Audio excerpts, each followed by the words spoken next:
Welcome back, everyone. I am Cas Piancey, and I'm joined as usual by my partner in crime, Mr. Bennett Tomlin. How are you today? I'm glad to be talking to you right now. How are you, Cass? Same. I'm glad to be talking to you. I have a lot of crazy thoughts swirling around in my head, and I need to spew them out to somebody, maybe to even 30,000 people. So let's go ahead and do it. Today, we're going to be talking about what's called the realization. And Tesla Q people and Elon Musk haters know exactly what we're talking about. Everyone else probably doesn't. And I think a lot of our listeners probably aren't Elon Musk haters or Tesla Q individuals. So what is the realization? Well, the realization is when Elon Musk eventually decides to wade in and tell you his expertise in your area of expertise, whatever it may be, you will soon come to the conclusion that Elon Musk doesn't know what the fuck he's talking about. And we wanted to talk about ours. So not like usual, I'm actually going to start this one, and I'm just going to talk about my realization very quickly. So my realization happened in 2018. I had long understood that Elon Musk, like, he had always sounded like an idealist to me. And Tesla obviously had all kinds of issues when it came to, like the viability of their business, I guess is what I'll say. But I always thought, okay, well, Elon Musk isn't necessarily a fraudster or a thief. But one day he was talking about his tunnels. And I like the idea of like making a faster, more affordable tunnel. The idea sounds good if you don't know anything about how to do tunneling. So it sounded good to me. And then he went ahead and started on one of his tunnel projects, the tunnels in Las Vegas. And I was like, oh, good, great. This will be good for Las Vegas. Let's see what happens. And he also started a pilot program in Los Angeles, where I lived at the time. And he posted one day later, after saying this was going to be mass transit and a great, essentially like a subway, he posted like, look at the Tesla tunnels in Las Vegas. And the Tesla tunnels, which it became clear were called Tesla tunnels because they only were for Teslas. This was, you drive your vehicle into this tunnel, you go around whatever traffic there may be in town, and you arrive at your location. So I said, why have affordable mass transit when you can provide private tunnels for expensive vehicles? Because I think anyone with a brain, you don't have to know a lot about public transportation to be like, oh, this is not mass transit. And he responded to me and said, not exactly. I'm going to be nice to him and just think he missed a phrase here. He said, this is affordable mass transit, but better in that it takes you where and when you want to go. It is not mass transit.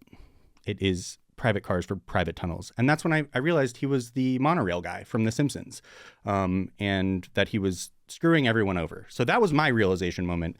Bennett, what was your realization moment? So I remember back in 2016 when like the Paint It Black video came out, I was legitimately excited about like Tesla and self-driving and things like that. I was admittedly young. I was 20 or whatever. More than I can say. Then there was a series of things that happened over several years that rapidly moved me from that position. One of the first things I remember is in 2017, again, related to his mass transit projects. He pretended he was bidding for some project in Chicago that was going to run from like the Loop to O'Hare in some freakishly short time. And he said he could build it for like less than 1/10 the cost of what anyone else could estimate for a project like that. And I'm like, oh, this guy's not actually taking this seriously. And it especially became clear he wasn't taking it seriously because it started as a hyperloop and then became a loop that was going to use electric skates based on Tesla chassis. And then eventually, if this thing had ever actually happened, it would have devolved into the Las Vegas tunnels. Yeah. Then in 2018, Elon Musk made an impractical vehicle for cave rescue and centered himself in the middle of an ongoing rescue mission. And upon the conclusion of that mission, decided to insult one of the people who had actually put their life on the line to effect the rescue. Right. I guess it wasn't a slanderous accusation, but it certainly sounded like one to those of us who were listening. And so that really made me start to go, oh, this guy might also be a bad person. Like, he's not just lying or ambitious or idealistic or have like a bad view of these things. This might just be a really, really bad person. To be clear, I just want to make sure everyone is on the same page. This is the infamous pedo guy tweet, which is Yes. a cave diver who was in Thailand and an expert in cave diving, went to go save these children, like, or at least help.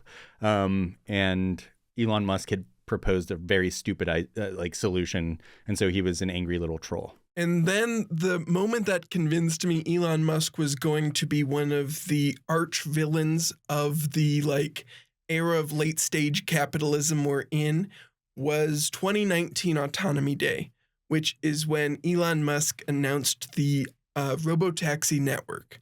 I've done a video on this before, but this was where he promised if you bought a $35,000 car that in 2 years was going to cost $25,000, you could make $30,000 in profit from operating it while you were sleeping.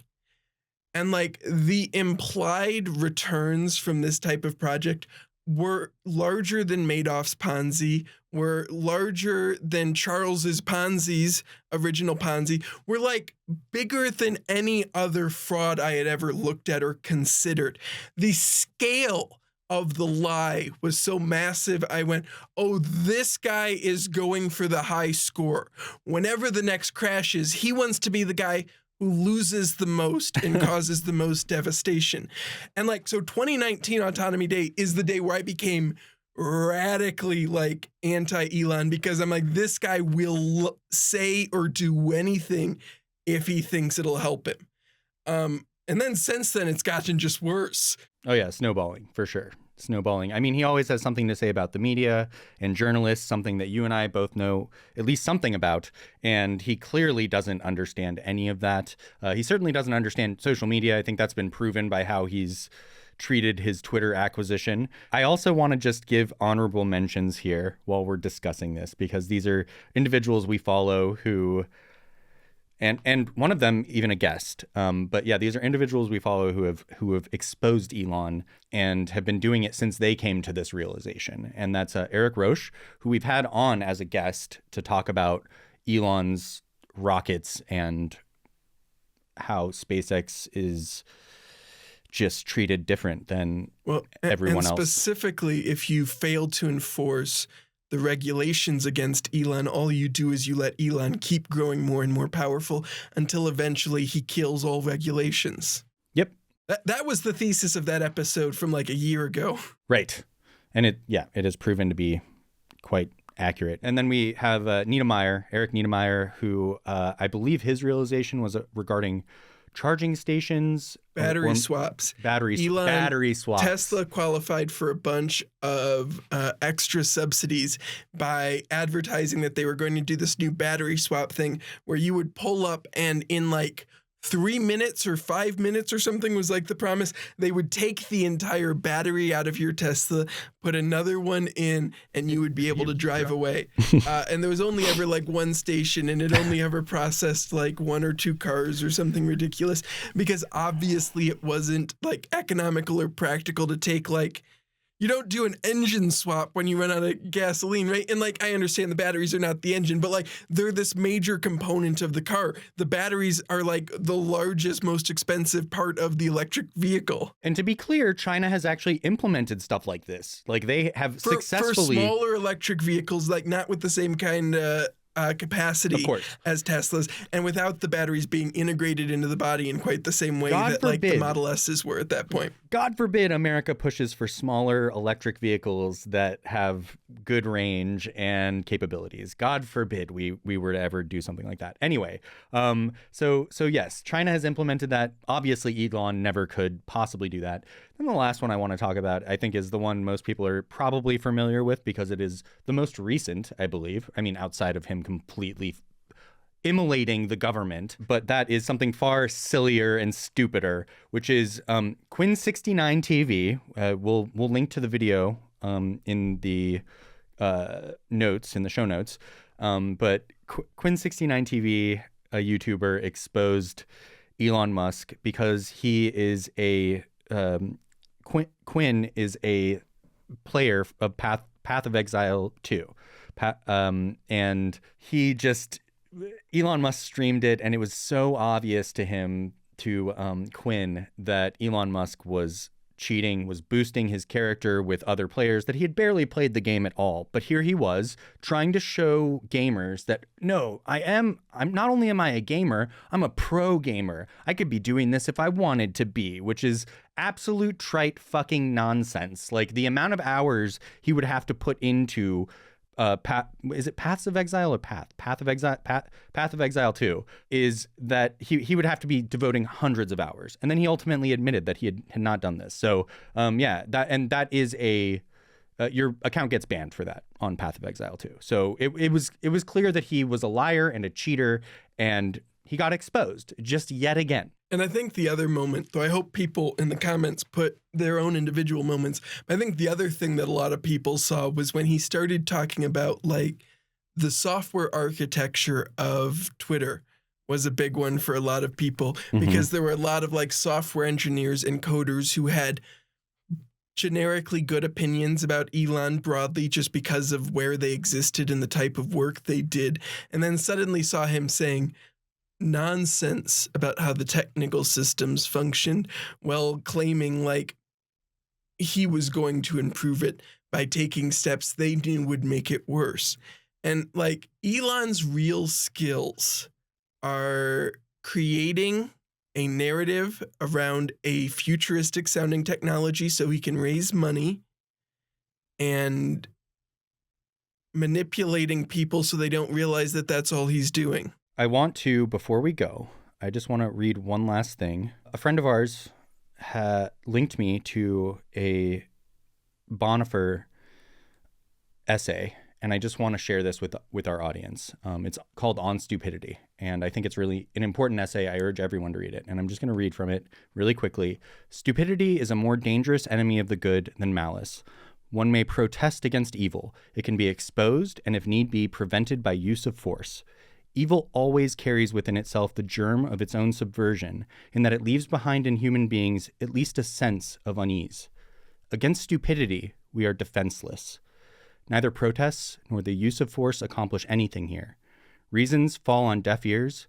Facts that contradict one's prejudgment simply need not be believed. In such moments, the stupid person even becomes critical, and when facts are irrefutable, they are just pushed aside as inconsequential, as incidental.